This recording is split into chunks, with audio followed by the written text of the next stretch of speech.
She's a doctor. Hi, I'm Dr. Dovec, and she's a dietitian. Hey, I'm Hannah Schuyler, and together we are the Weight Loss Collab. And today we are going through all the eras, the life of a bariatric patient. Yes. So we just wanted to kind of get a little back to our roots here, go back to some of these like basic concepts, but also just really talk through like what does it look like from, from even childhood up until you become a bariatric patient and then beyond, and like what does that look like and all the different stages of that. There's a lot of mystery around the actual bariatric surgery era. Mm-hmm. And you just said something that I thought was so good and so true. Yeah. So what I think is like after surgery, we really want to get to the point where like being a bariatric patient is kind of the most boring thing about you. Yes. Like it's part of your life and it will always be part of your life, but it is not at the forefront of everything that you do. No, but there's absolutely a time, which is probably if you're listening to this podcast, you're in the middle of this finite period where your entire identity is actually kind of as a bariatric patient. Everything you do, you think, you eat, you wear, you go, you do activities, everything is around this bariatric journey. But have no fear, in a good way. I think, fortunately, that will ultimately change and life will hit its cadence again. Right. And you just get to go back to just, existing as you as a person and, hopefully existing at like a higher level of yourself more than anything. But we're going to get you through that period and beyond. And, it's just going to be great. And it's like a blip if you look at the number of years that you live and the year that you spend on this being that thing. It's just a small part of life. Exactly. And like you said, we want you to feel like you are living your best life through all the eras. Of course, I'm trying to pull in a little pop culture. Can we pull some Taylor? Yes, of course. Congrats, Taylor and Travis. I know. And just think, this is like when you engage with us, the Body by Bariatrics program, like it's like we're getting married. It is. The program and the students are getting married. The Egyptians are life. What was it? The English teacher. Which one do we fall under? I don't think I'm either of those people. We're the nerdy science or the science teacher. That's true. We're the science teachers and the math teachers. And I'm like the weird drama coach. You're like the specials. You're like the you're like the extracurricular kind of like teacher that does like, whatever. Yeah. I guess I'm a coach of some sort. You are. I would be a terrible sports coach because I'm not a sports person. So I would have to learn it all. I like a few sports, not all. Yeah. To actually coach one? No, forget that. So, some exciting things about how we get to this kind of best era of our life.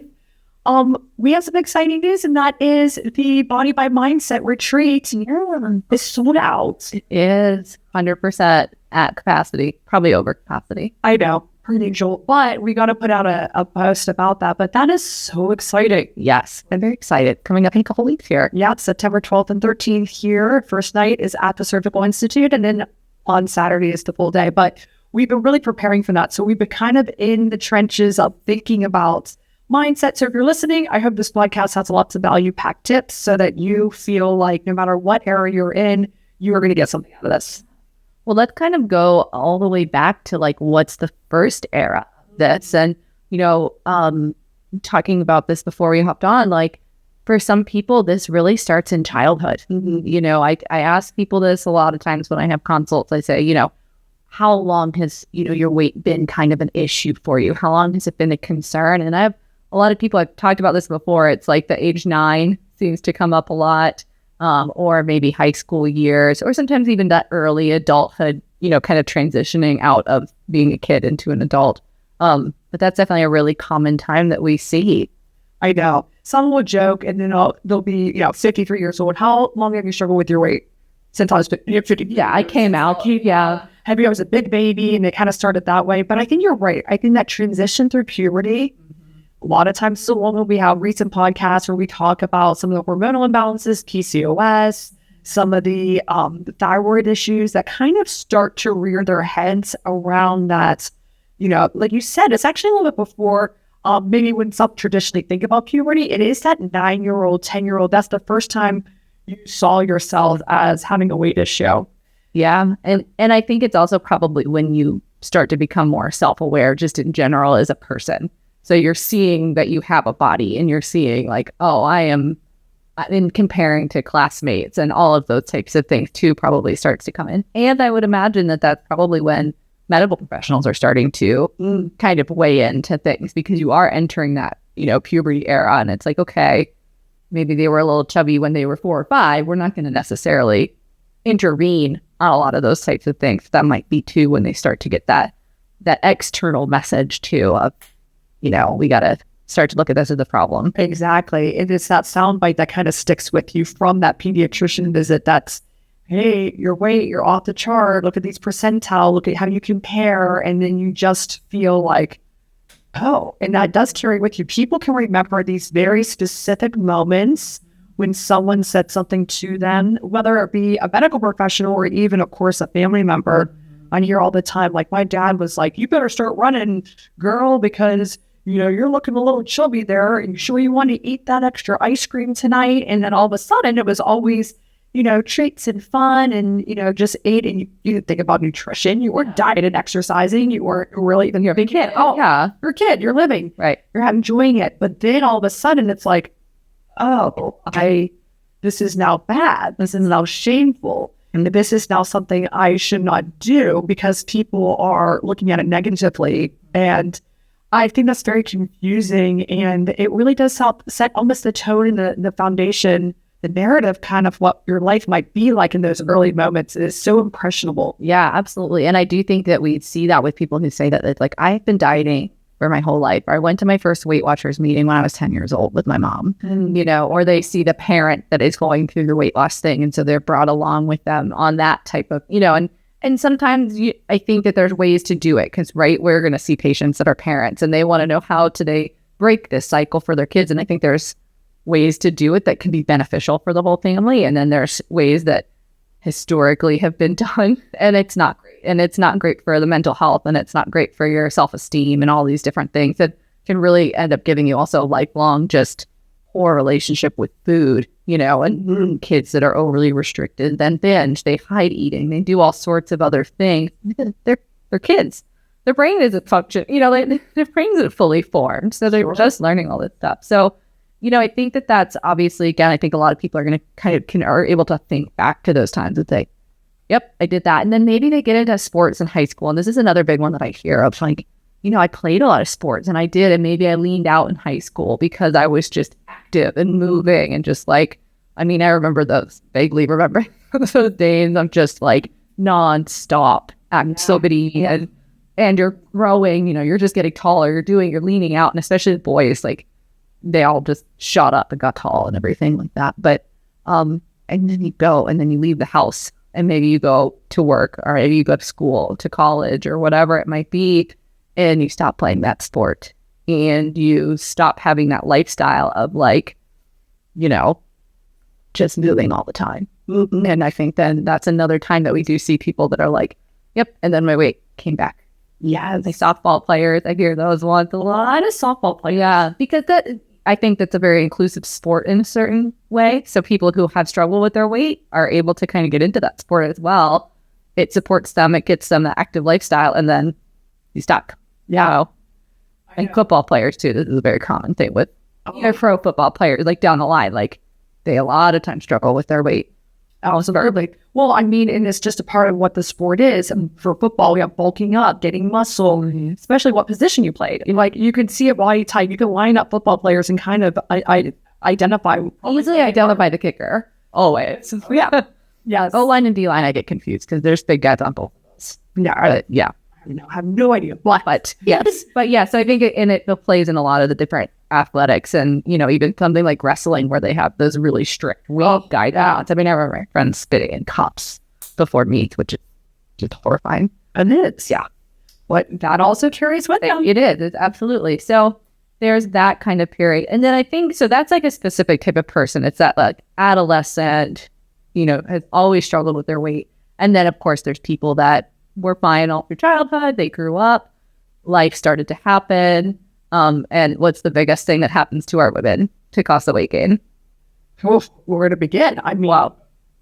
periods, or what are we thinking? I'm thinking pregnancy. Oh, yeah. I think that's the I was even before. Well, yeah, before that too. Yeah, you hit all these different hormonal things. Or PCOS girlies, like that's a big one for that same kind of adolescent stage. But I think a lot of women that gain their weight kind of later in life, a lot of them are postpartum. Oh my God, so true. It's like my body will never be the same. And you kind of do think it'll be the exception to the rule. Yeah, like my boobs aren't going to change. Oh my God. Wow, they change. Yeah, they do. They go for all kinds of different eras. Big and little, and one's this side and the other that side, and they're this way and that way. Yeah. Oh, yeah.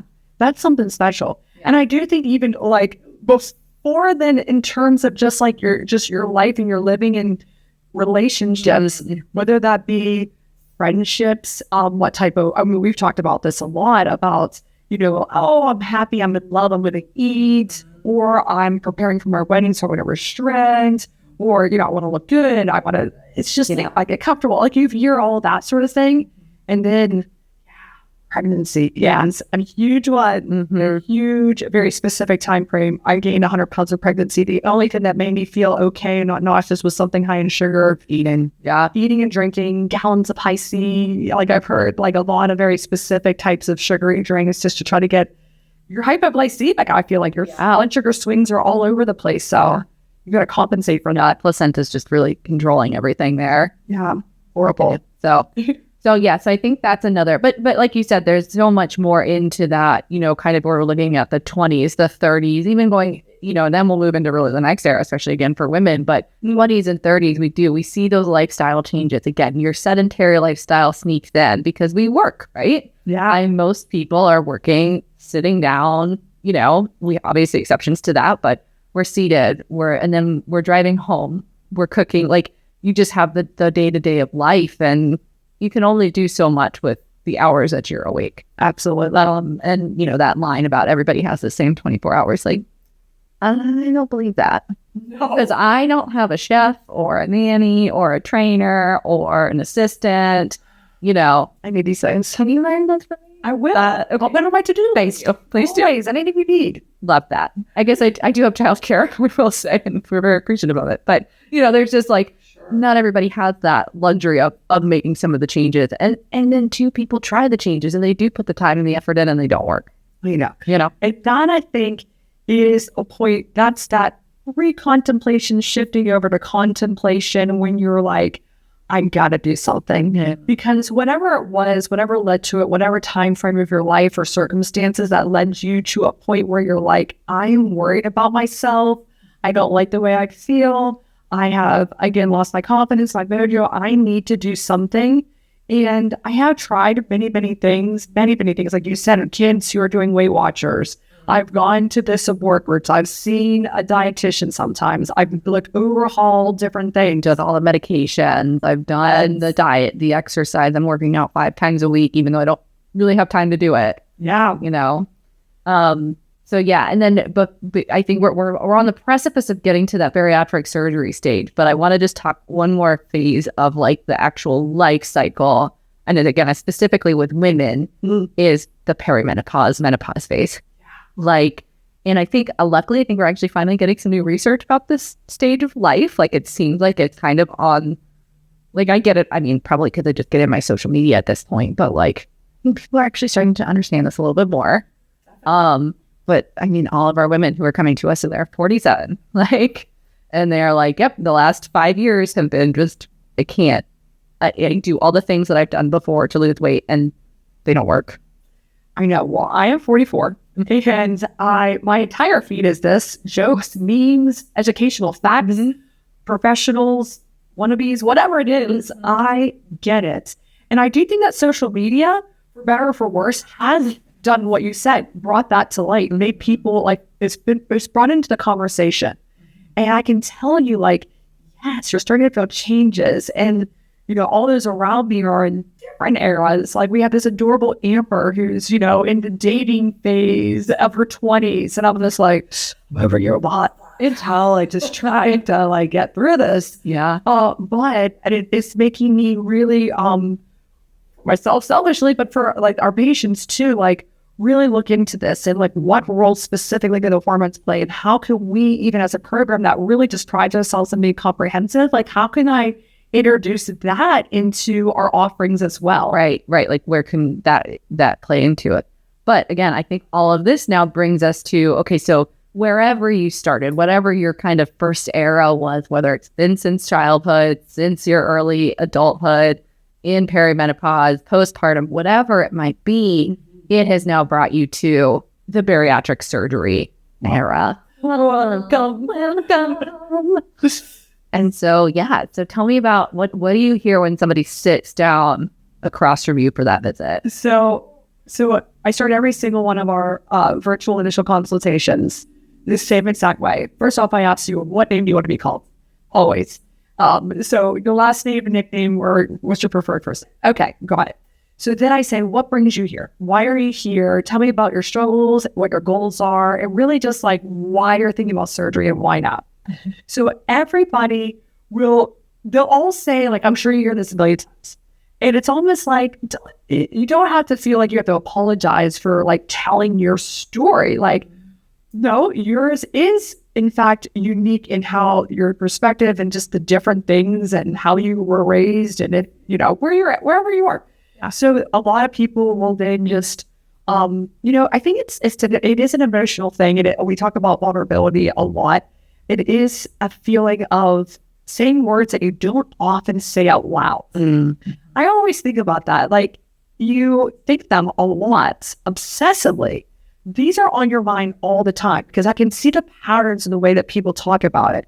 It's very easily there. It's at the tip of it, but it's like in the dark. It's like just like drive it down deep inside my brain so I don't have to almost like feel the feels and kind of go there.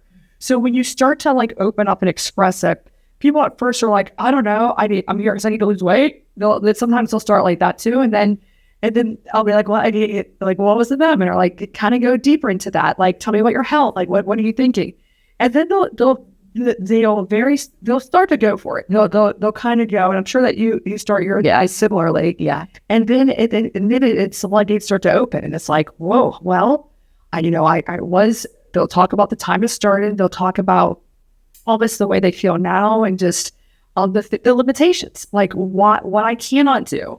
And why that, it might sound trivial, but again, we go back and back and back to these whys of, I just feel like I can't participate with my kids. I can't, I just feel tired all the time. I am not motivated. I don't want to be seen in public. I used to be very, very social, but now I just don't even want to go out on the weekends. I just kind of scroll on my phone. Like, I'm just not me. I think when people feel like they lose who they think they want to be, or who maybe they felt like they were at one time, that is when it gets to the point where the pain is too unbearable to continue on like it is, and that's when they seek us out. Yeah. And that's such I always feel like that moment, that first step I talk about all the time, it's so hard, so challenging to decide that, okay, I'm going to tell a complete stranger who I'm literally meeting they're starting with like we just go like from there to there. Yeah. Tell me your deepest, darkest, innermost thoughts about the way you look and feel about your body. Yeah. Like, it's not scary, but it is just natural or something. Yeah. What an icebreaker. Yeah. It should be everything. Yeah. For you, like, what do you feel like patients say? Yeah, I think it is a very similar thing. And I get those some people who show up and they're like, well, I've never met, because I usually start my visits with saying, like, do you have questions, or are there topics that you want to focus on? Because like you said, everybody is coming at this from a different place, right? So some people have an more extensive knowledge of nutrition and they want to dig deeper into it. Some people, don't know what a protein is, right? So we're coming at it from different places and whatever. But a lot of times they're kind of closed off. I don't have any questions. I'm like, you do. Like, I know you do, but it's fine. So then I usually do the same kind of thing. Like, okay, well, tell me about like your weight history. Like, when did this start? What's been the issue? What have you tried as far as weight loss goes? And then sometimes those people that were very like closed off, it's like, then they talk for 5 minutes straight. Like, just tell the whole thing. And it's like, yeah, because it's not a place of judgment, and it's not I just am trying to find out where you are, so that again, we can kind of tailor this to like, what do you need? And so, yeah, so it is kind of like I find out about like all right, so yep, you've been dealing with this since you were 9 years old. You've been dealing with this since you had your kid 13 years ago. Whatever it is, like we figure that kind of thing out. And then we just really take it from there. And then of course I go into like, go through their diet and what do we need to work on and what are they doing well? And like, try to focus on that as well. But just really see like, okay, let's get you in the best shape possible and mentally prepared for surgery as well as the physical preparation from the nutrition. But I think it's mostly mental prep that they're doing through the physical act of changing their diet. I completely agree. And we try to stress it, but it's still underestimated. Just like, okay, how do I know mentally that the time is right, A, to even begin this journey, and then B, to actually like jump and go for it. And we have a whole podcast episode on that edge of a cliff. I don't know if I want to do this tug of war, this internal kind of struggle that I want to change, but do I want to do surgery? Should I try harder? Is this right for me? Is this the place I should do it? There's just so many doubts, but also like hope. And it's just this back and forth. It is overwhelming. And we try so hard to help you to get organized, but not go to the point of analysis paralysis that some people just go too over it. And everybody is different and all of them are hard too. Yeah. I tell people sometimes, because again, they come to me, like they see you, they have a couple days or a week or two to think about things until maybe they're seeing me. And so then they kind of come with these questions or these concerns that, having worked in this space now for a couple of years, like I'm familiar with a lot of it. So I'll explain how the procedures work. And like, I do my little hand models of like, this is a sleeve, this is a bypass. That's another, that's always the analysis paralysis of which surgery should I get. Yes. And I explain those types of things to them. But I think sometimes too, I get the questions that they're like, they were almost too afraid to ask their surgeon for whatever reason, or they just didn't come up and it didn't have a natural flow into it or whatever it might be. And they're like, well, like, is this going to change forever? Is this, what does it really look like after surgery? And I don't know if I'm ready. And I do tell people when they say something like that, and I'm like, if you have gotten to this point where you have made the decision, you saw the surgeon, you're seeing me now, you're going through, you're working on your education, I see you made your appointment for the psych evaluation or whatever. You have these plans in place. You're ready. Like, I think you're ready. And I do think that if you think about too much, you might psych yourself out. Mm-hmm. And what will happen is then you're going to reach back out to us in 6 months, a year, or 2 years. And you're going to say, I'm ready. And then you're going to say, I wish I did this 2 years ago, And so it's not to try to force somebody into something that they're not ready for. Because we do have people that are very resistant to anything. And it's like, well, then maybe this isn't the time for you. But for most people, and one of our guests, Robert, talked about this. He was like, once I made that decision, like, it was like, if I could have gotten on the table the next day, I would have. And I think a lot of people, if they can make that decision and say, I'm going to do this as soon as I physically can, then it's the best thing, because you don't allow yourself to have that time to like second guess and doubt. Very much so.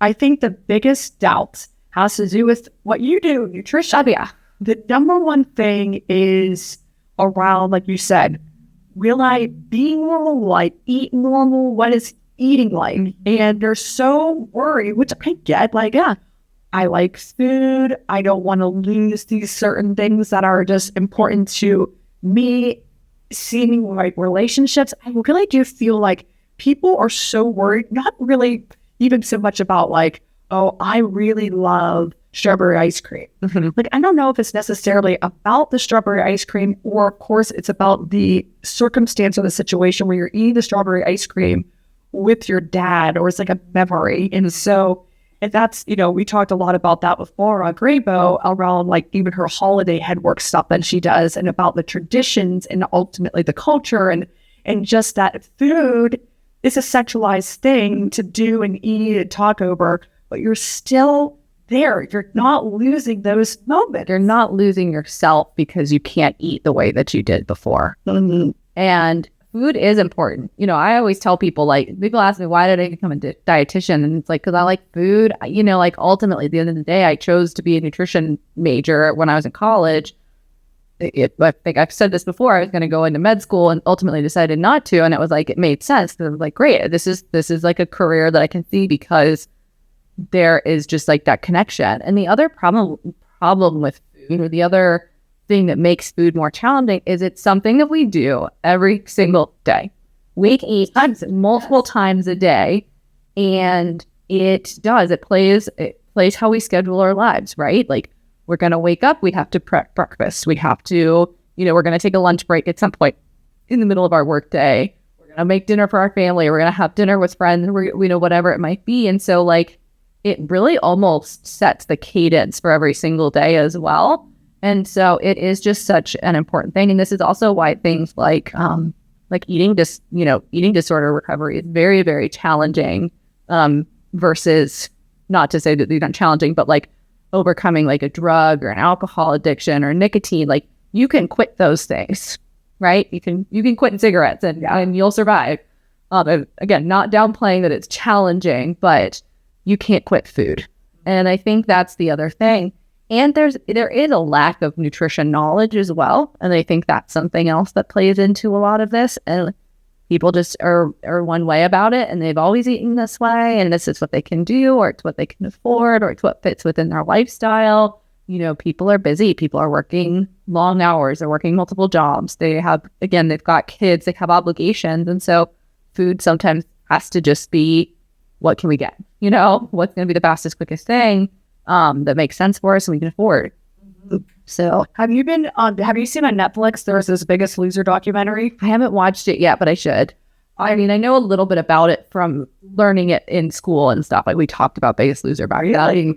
What? So did you watch the show then, or are you too young for that? I was probably too young really to be watching it. I remember I've seen it, but I didn't watch it. I really, not to take a detour here, but just on topic, I think, so watching the documentary brought me back to a place in my life when I saw it for the first time. And like, I think the early 2000s, I remember watching it. I watched the original Survivor, and that kind of was seeing like one of the first reality kind of like game shows, if you will, like watching this whole thing. And then at this time, I mean, I had no idea that I was going to go into surgery or bariatric surgery, and I thought I was going to be a pediatrician. So I wasn't really thinking about it at that time. And then I remember the first season and just seeing it. I only watched, a part of the documentary so far, but it took me back to a place like, it makes me so emotional. And I know I do the same thing over and over again. I have a lot of the same conversations, but seeing the way that this one contestant, he won season 1, his name was Ryan, and he showed his video from 2 decades ago of himself in his car shooting this on, whatever his camera was. And he was saying that he had just, he was talking into it, he flipped it around and goes, "This is my morning. Every morning I go to this donut place." And I go in there and I have this, I could only equate it to probably what it's like to do crack or something. He said, like, going in there, I need to get my rush. He goes, I hide things like you said. I eat it in my car.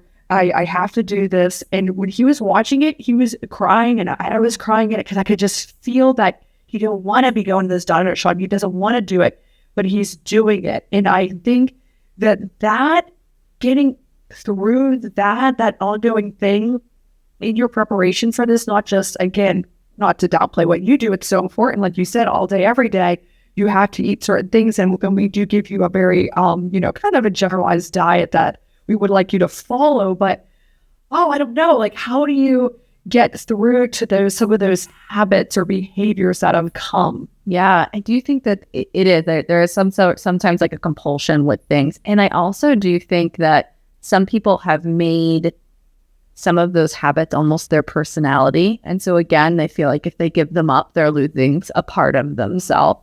And that's just not really accurate, right? Like, yes, it has become a part of you, but it doesn't, if you lose it, it's not like detrimental to you overall. And you can become something else, or you can be, again, more true to yourself in another area.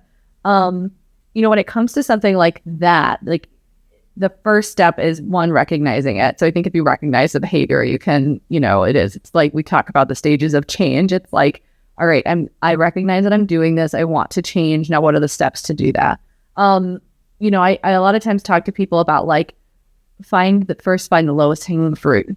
We're gonna, like I said, I'll talk through somebody with their kind of normal day intake of what they do, And it's not, I think a lot of people are afraid to share that with me, or they're like, oh, it's different. It's like, I'm not this is just so I can get a baseline. And I know any dietitian would be the same way. There's no judgment. There's no like, God, you're doing that. Like, no, this is just so I know what you're doing. And so we can talk through next steps. So I always say, like, a lot of people, for instance, maybe soda is the issue. And we know that sugar sweetened beverages for a lot of people are a problem. And I say, again, it's not an easy one to cut, but for some people, I'm like, if it's the easiest one, just start there. Or start with, if you know that breakfast is the biggest meal or the biggest challenge for you, but we can change it 1 or 2 days a week, let's do that. Change it. Take bite-sized pieces of these things and do that behavior until it becomes a lot easier. And then you add on another change. And then you add on another change. We talk about like the starch-free diet. Yeah. Free up. And usually for a lot of people, I always tell three meals a day. You want to be eating consistently. We want to make sure we're having protein at each meal, which for most people is not a big issue. Generally, some people they're not getting enough protein, but a lot of the American diet tends to focus on protein, so it's not a huge deal. The starches is really the biggest thing. Yeah. I'll say, well, don't cut them out completely to start. Start by reducing your portion, or start by adding something else to your meal. Add a serving of veggies to your meal, then you will naturally cut back on that starchy food. If you are eating lower on the protein, maybe you're only having a couple bites of your protein food, increase that up to a full serving of that. So it's kind of those like just shifts in it. And again, then over time, it's like, okay, I'm going to cut back more. I'm going to add more and more of these other things in. Because I always tell people too, I don't want you to be like starving in the pre-op phase. Like, I don't want you just to cut everything out and be hungry all the time, because that won't work either. No. And it's not what you're going to feel like after surgery, which we'll get to. But yeah, so that's usually how I kind of approach it. It's like, some people do okay with they jump both feet in and they say, you know what, on Monday I'm starting and I'm doing starch free and I'm doing this, and if that works for you, then that's fine. But I find for most people, they can sustain it for a little bit, and then it's like, oh no, oops, what did I do? All or none mentality. Yes. Like, oh, if I screwed up, well, then I'm going to screw up. That's it. Yeah. I'm done. Mm-hmm. The exercise is really big on that one. Oh, yeah. Oh, I didn't go today. Well, you know what? I might go. Yeah. Ever. For me right now, it is trying to learn Spanish. I signed up for Babbel, paying for this. And I was like on it every day. And then like Amber and I and a patient who is Spanish speaking, we get on there and I'm like, no, I'm going to introduce myself. And so I'm going for it. And then Babbel's been like hitting me up every day. And I'm like, where you been? Where you been? What's going on? Because I don't want to do it. No. But we need to do it, guys. We're going to pull right in. We can do hard things and we're going to do it. Yeah. So yeah, I think the stories, the backstories, but the success and all of that is so big. I think that also has made me fall in love with bariatric surgery, I think, in a way, from The Biggest Loser, even though that was like kind of the antithesis of what they were trying to do. Yeah. Because it was all like, you can do this without, it's just willpower, it's just working out, but not really. Yeah. But that's what I loved about it, was seeing these people, the backstories, and yeah, they're real people, and they have real families, and they have real situations and jobs and all of that. And then they wanted to make a change. They wanted to be selected, and there was just a hope. Mm-hmm. And I can do that for somebody. I can help them with that. Absolutely. So now they finally decide, okay, they have their why. Their why is more powerful. I'm reading the book by Mel Robbins, Let Them. Okay. Actually, I finished it. It's awesome. I'm about to force you to read it. I was going to say, just give me your copy. I know, it's so good. I'm about to send it to you. I know you're Betsy, and I'm like, will she do this with a toddler? Probably not. But it's really, really, really good. That's been something I want to work on, is reading more. So yeah. We should definitely all read that. And if you guys are out there and you hit us up on the Weight Loss Collab, or you just text us at 407-543-0971, let us know if you want to do a book club, and we'll do it. Yeah, why not? I would love to. So in there, she talks at the very end is about change. Before that, she talks a lot about relationships and just the whole let them theory. And that's a whole thing in and of itself. We could probably do a whole podcast on that. Well, we will after our book club. That's true. We will. We'll have so much content from that, so we have to do it.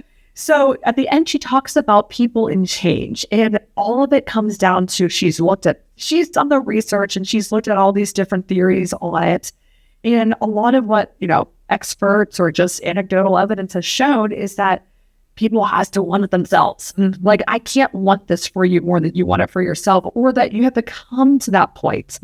And a lot of what makes people want to change is actually me not saying anything to you, but just watching me do good behaviors. As she describes this thing like every day, colleagues at work, okay, Sally across the cubicle from you, she goes out and she takes a walk during her lunch break. She comes back, she looks refreshed, and she goes back for it. You sit there and you don't do it, but you've been watching her. You're like, I want to feel like she looks refreshed. She looks happy. She's not, she stretched her legs. She looks like she's getting healthier. I want to do it too. So whatever your reason is, here you are, you're in this era, and now is time for a change. Yeah. So what is it like to have bariatric surgery? Well, it's a great question. I have not had bariatric surgery, but from what I have seen is, again, that like little arrow, we're talking about our little arrows, that's like the tiniest little one. Yeah, surgery. Like an hour. You know, that's true. It comes down to minutes of your life. Minutes. But yeah, so I think that, and I talk to people too about this, kind of the different, like I break it down into like 4 phases. So like we have our pre-op phase, we have kind of our immediate post-op phase, which is like literally like a tiny little blip. It's 4 weeks. Then we have the weight loss phase, and then we move into maintenance. And so right now we're talking about kind of that like immediate post-op and then that weight loss. And again, this is where I'm saying like, this is where bariatric surgery is going to be at like the forefront of your life, right? You'll hear us talk about it as like your honeymoon phase from like a weight loss perspective, because that weight is going to be coming off. It's going to be like, you're going to start feeling good. You're going to be out shopping. You're going to be doing all those things. But, you know, from your lifestyle and things, it becomes a big part of you at this point. So, you know, that immediate, again, we're going to get you through, we're going to get you surgery. You're going to do your liquids for a week, your purees for a week, and your soft diet for 2 weeks, and then you're good to go. And then, yeah, you move into this weight loss stage where you're thinking, you're planning your meals. Yes. You're on this starch-free diet. You are getting in your protein. You're trying to get in fruits and vegetables and fiber and all this stuff. You're working on, maybe you're starting to incorporate more exercise or more physical activity into your life. And maybe that's something that you haven't been able to really do up until this point. Maybe you've had physical limitations on what you can do. And so you lost, 20, 30 pounds. And you're like, oh, I can start to work out now. Like, I feel a lot better. So yeah, I think it just becomes this part of your life that is a little bit dictated by the fact that you've had bariatric surgery. It's a great perspective. And I think that the knowledge that it is temporary, all of this temporary. I talk about hair loss. If you have that, it's a temporary situation. Liquid diet, temporary. You will get through puree. You will get through all the different nuances of your body changing, your little incisions healing, that little left-sided pain, the first poop, the constipation, all the little, like, is this normal? Is this all the little things? You'll forget about that. It's kind of funny. Yeah. You move on. Yeah. And like, again, we talk about the parallels between bariatric surgery and pregnancy all the time. It's like every time it comes up, but it's so true too. Like, you think, like, if I think back to that first couple of weeks postpartum with Elena, I was like, oh yeah, it was like, I did wear like diapers, Like, you were. Yeah. And like, oh, but and at the time it felt so big. It felt such and now I'm like, oh, I kind of forgotten, until you kind of like actually dig back there and think about it and like, oh yeah, that was a lot, but we're done now, Exactly. So all of it, you try to prepare for it as much as you can, but nothing will prepare you for what it's really like. Then you do it, and then you could tell your story. You try to pay it forward. You try to tell the other moms, try to tell the other patients, this is what it feels like. This is what you're going to have on hand. And some of those tips are really helpful, but until you go through it, you just can't really describe it. Yeah. Try our best. Yep. So this phase of your life, this era, again, it's going to be a lot. It's going to be very emotional too. And I do think that this is an important time to really check in with yourself mentally and emotionally too, and work with a professional if you need to. Always, reach out to your support team, and whatever that might look like, because I think there can be a bit of an identity shift. And for a lot of people, there can be a big identity shift in this stage, because especially if you're known as the person, or maybe you love going out to eat, and that's always been your thing. And now you're like, I still enjoy it, but it's not the same as it was before. Or maybe you have a very close-knit, big family that loves to do celebrations. We see a lot of like our Hispanic patients that do a lot of these big regular like kind of celebrations and things like that do tend to be very food focused. And then, you know, you're getting comments from other people and you're getting like input, and it's mostly good, but from some people it's not great, or it's jealousy, or it's whatever it might be. And so you're getting all of this like, you know, just input, and then your body is changing, you know, which again, even though that's a physical thing, plays a big role in our mental health. Yeah, I mean, this is a weird parallel as well, but there's also the parallel to like entrepreneurship. Okay, so hear me out on this one.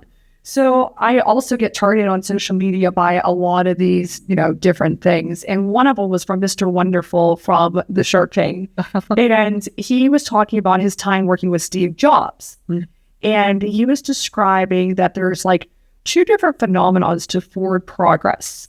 So there is signal, which is the things that you do them and they get you moving forward, the things that have to be accomplished, like, okay, this is all good. The signal is your North Star. That's what you have to do to be able to get to the next step and just keep on getting bigger, bigger, bigger. And then there's the noise. And I think when you look at Steve Jobs, he said he had a tremendous ability to really hone in on the signal. 80% of what he did was signal and 20% of it was noise. And for most people, however you work or you live or whatever, there's so much noise. And whenever I hear, I'll see sometimes patients for second or third or fourth final consultations where we're talking about it, and they're talking about my neighbor, or my son, or my friend, or my coworker. They had surgery. They thought about. They told me I should surgery. Like noise. It's noise. Yeah, it's all noise. And how do you really just stick to the signal that this is you and what you want for your life in your body in this whole thing? I think that's what you need to do. It is. Yeah, and I think that if you can do that, and again, reduce that, and it's challenging. Like it's not just as easy as saying, "Well, I'm just not going to listen to it," right? Yeah, that's true. Things like that. Like it takes work to do that. But yes, if you can kind of get down like the basics, if you can say, these are the things that I am doing, and you know, whatever your opinion is I'm going to try to let it roll off my shoulders and brush it off, or I'm going to let it affect me for 5 minutes and then I'm going to move on. And like you kind of have to find like your North Star, like you said, and just like really just focus on that. And I think too, for a lot of people, and again, we tend to talk about women a lot more because we see a lot of women in our practice. But I think so long too that they have been putting themselves on the back burner, or they have put themselves on the back burner, and that this is the time that they're finally putting themselves first. And I think there's a lot of uncomfortability and stress in that situation too, because they're like, well, am I doing this? And it's now I'm taking away time from my family, or I'm, not being the same mom that I was before, whatever it might be. But I think that that's another big thing that can happen. And like that like shift in perspective a little bit on, and again, especially just I tend to see it in our women. Over and over and over again. That's another one we have to talk about. Yep. Because when somebody else's perhaps comfortable life is now more uncomfortable because you are choosing yourself, that's where the friction comes in. That's where the debate is. Yep. You can have with partners too. A lot. I know. We have other episodes on this. We have a lot of thoughts about all that and relationships and all those aspects. And yeah. All right. So that's kind of, again, this is like that weight loss phase. So this is going to get you through. Again, this is where bariatrics is at the forefront of everything that you do. But eventually you're going to get to a point, and you're going to move into maintenance. And this is something I tell people to. I'm like, you're never going to believe this probably, but there will be a day when you don't want to lose any more weight, because I understand you've been trying to lose weight for 40 years, but there will come a day where you're like, you know what, I'm good. I don't want to lose any more weight. And that's when you get to move into like the next stages of your life.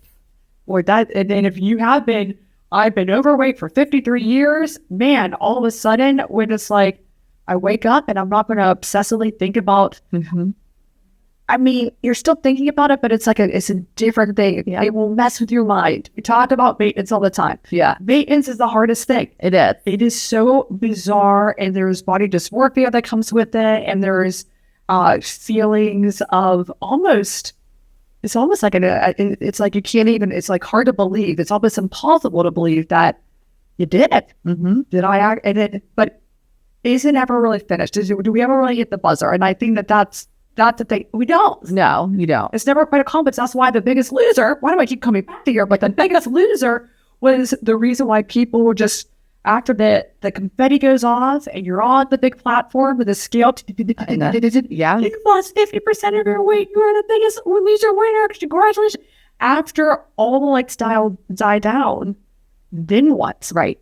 Because that's what, I mean, some of these people come out, they're so thin because they're trying to win money. I mean, there's a prize, there's a finite endpoint. And there's no prize, there's no confetti. No. So it seems a little like, this is it. Yeah. This is it. And you do still have to put in the work, and we talk about this, with diets, why don't diets typically work? Because they tend to have an end date to them. And once, it's like, I did this for so long and then I stopped it and my weight came back. Mm-hmm. And so it's the same thing. Like, yes, your diet is going to adjust and it's going to rebalance, hopefully, and we get you again to being much more, a normal, generally healthful diet. Versus being like a very restricted early bariatric diet. But you still have to be mindful of what you're doing. You can't just go to the other extreme. Yeah. So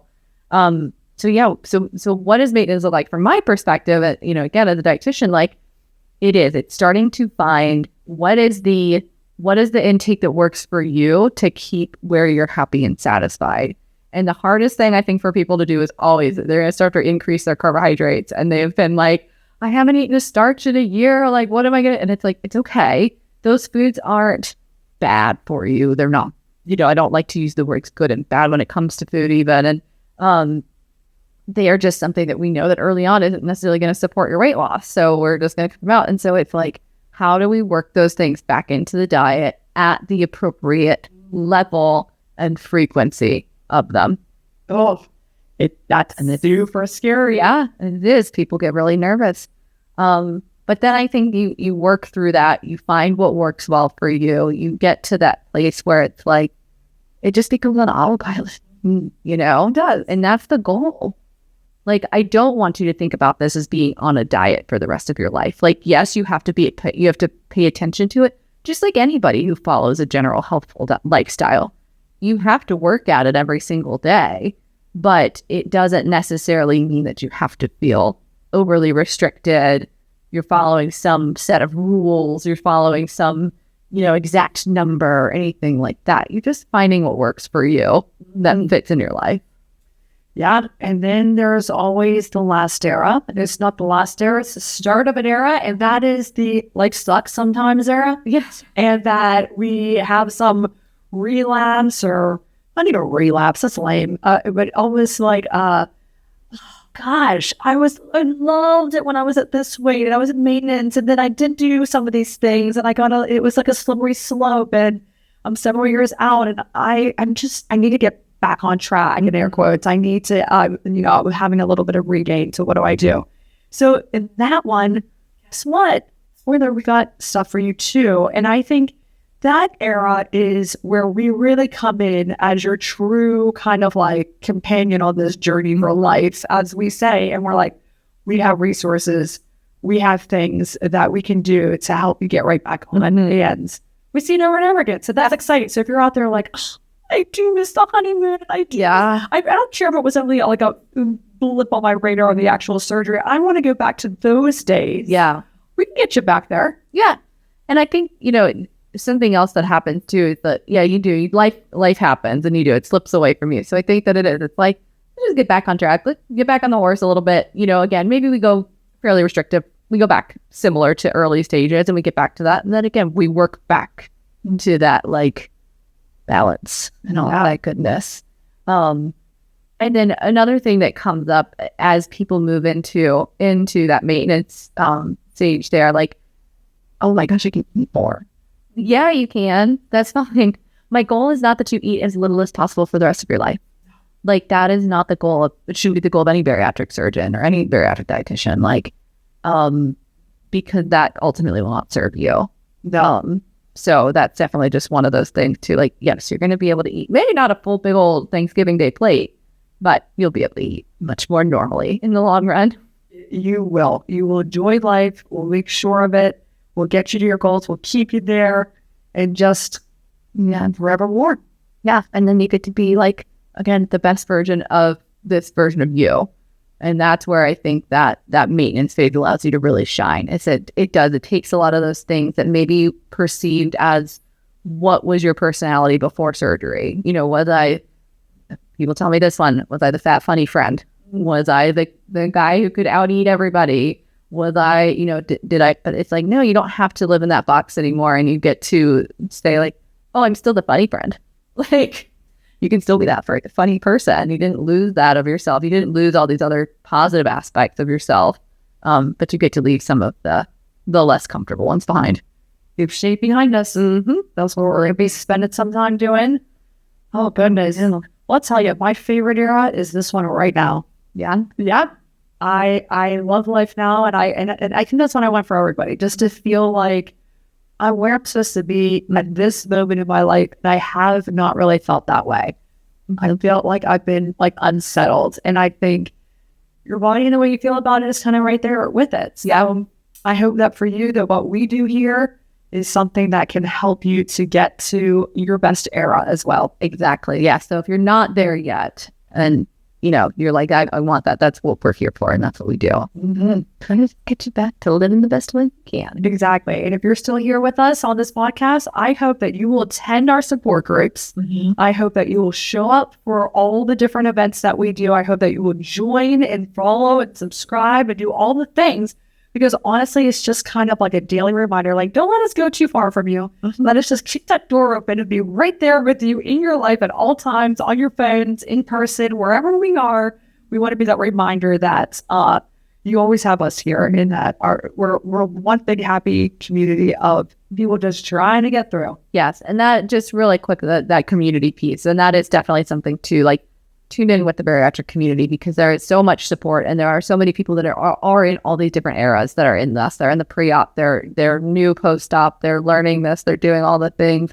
And then there are people that are 20, 30 years out from surgery that have done and seen it all. So, connect with that as well, because I think that is something that is really helpful. Definitely get you into that. So if there's Swifties, what would we call our community? Ooh. BB baby.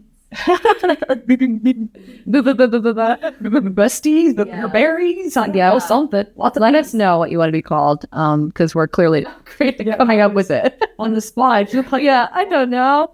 There are collaborators. So yes, let us know. Follow us, of course, on all the social media, on Instagram at the Weight Loss Collab, at hannahschuyler.rd, at Dr. Dovec, at Body by Bariatrics. Like she said, keep an eye out for our support groups, and we are working on, I know we said the retreat is sold out, but we are working, there will be more things in the future. So if you missed this one, keep your eyes open. We'll make sure that you get all that information whenever we plan all of our awesome events. Yes. Thank you so much for listening. I had a great time doing it all. Yes. The life of a podcaster. Signing out here. Yeah, that's us. And again, congrats to Taylor and Travis. I love it. I know. The American love story. All right. We'll talk to you later. All right. Bye, guys.